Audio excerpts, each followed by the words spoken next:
We've just been talking a bit about the barbaric background of Smithfield. Now, we got interested in this quite a while ago. I'm with the Mad Scotsman here. We do a lot of filming together for Windows on the World. And we started looking into the real history of this area, and it's very, very interesting. We started looking at very old pictures and engravings of what happened here. And we found some very, very interesting anomalies. And also, there's certain stories that don't quite add up. So we're going to take you into some of the stuff that we've uncovered. So, Mad Scotsman. I'm up. Yeah. Well, how I got interested in this place here was just at the back of the park here. There's a monument from William Wallace, and I read it. It says, near this spot, William Wallace was executed in 1305. And I thought to myself, why near this spot? Why should we be told the exact place where he was executed? So I started doing an online search, and I couldn't find any documentation, nothing to support this exactly where he was executed. But then through a lot of research, I looked through the Guildhall archives. I found an old map dated 1297 that showed the exact place where the gallows was previous to William Wallace getting executed. So just behind me is the Haberdashers Hall, which is one of the worshipful companies. And this little alleyway behind us is where you got your last drink. It used to be a pub where people would get a nice beer on a hot English summer day before being ritually murdered. And we've just been talking to one of the guys in there, and he doesn't accept our theory that this was a place of sacrifice, even though we have all the proof. He was very surprised to find out that indeed their courthouse was over the original gallows, and he found incredible surprise when we said that Henry VIII had been a very naughty boy. Do you want to come in there? Yeah, it was very surprising because he actually thought Henry VIII was quite a nice man.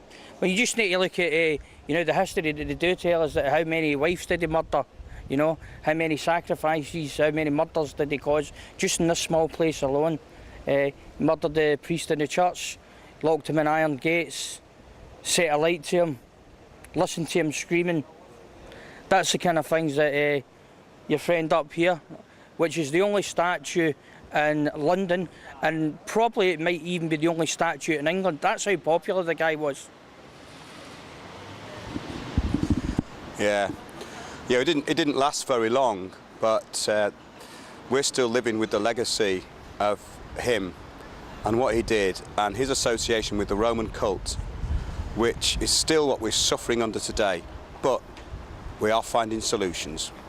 It stated near this spot William Wallace was executed. We wanted to find out why near this spot. We want to know the exact spot. We've found it. We're standing here. Now, every year the William Wallace Society come through from Scotland, and they pay homage to the monument over there. They put flowers down, thistles and that, right? But what we want them to do is come to the real place where he was sacrificed, and it was right here, next to 14 West Smithfield. So this is the place where the William Wallace Society need to come and pay homage to William Wallace, right here. Here we have a map from the Guildhall archives, dated 1297, that shows the exact place where the gallows was when William Wallace got executed here in 1305. Now, we're standing right outside an entrance here at the Haberdashers. This entrance used to be an inn, and as Mark said earlier, it was the last place where you got your last drink before you were executed. Now, over the years, this place was developed. So as you can see on the map, this line here is the new development line, which you're actually seeing here. So if you look within that, it's showing you the elm trees. And it actually says here the elm gallows. And you've got a spot here showing exactly where the gallows is. So now we've got the new development. There's two alleyways. There's this one we looked at, and there's the other one down there. Now the one down there leads right through to where the gallows was. And at the back of that is the other end of the Haberdashers Hall through here. It's where they have built a courtroom on the back of the building. And that's the exact place where the gallows was. We're now at the other entrance to the Haberdashers Hall, which is at the top part of Smithfield. This is actually where the hangings were done. The area's changed slightly, but this entrance has been here for a very, very long time. It's never changed, and they've never built over this entrance at all. It has some very old marker stones by the doorway. So the gallows were just behind me here.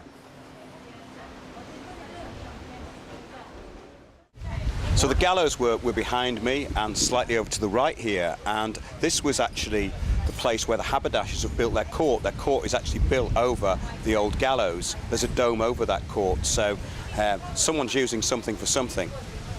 It's very interesting how fiercely protective these people are of these sites, and also they don't really like to delve into the real truth, because when we talked to that guy up there, he was very adamant that Henry VIII was a lovely guy, and of course there was no sacrificial site here. No, that's just a rumour.